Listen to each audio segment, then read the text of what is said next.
also the time of the year that they believed the veil between the world of the living and the world of the dead was at its thinnest. That meant that the dead could hang out with the living. That's not comfortable for anybody. They had a festival called Samhain.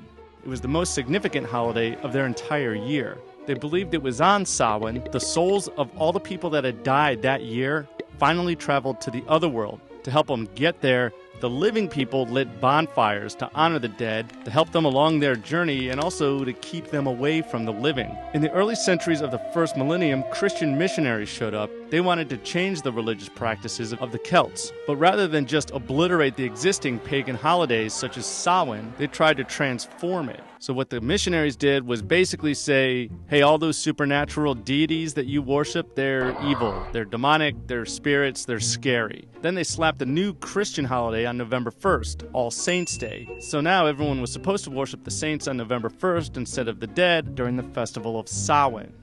It didn't work. All Saints' Day became known as All Hallows, but it was the night before All Hallows, the eve of All Hallows, that people continued to celebrate in the spirit of Samhain as a time of the wandering dead.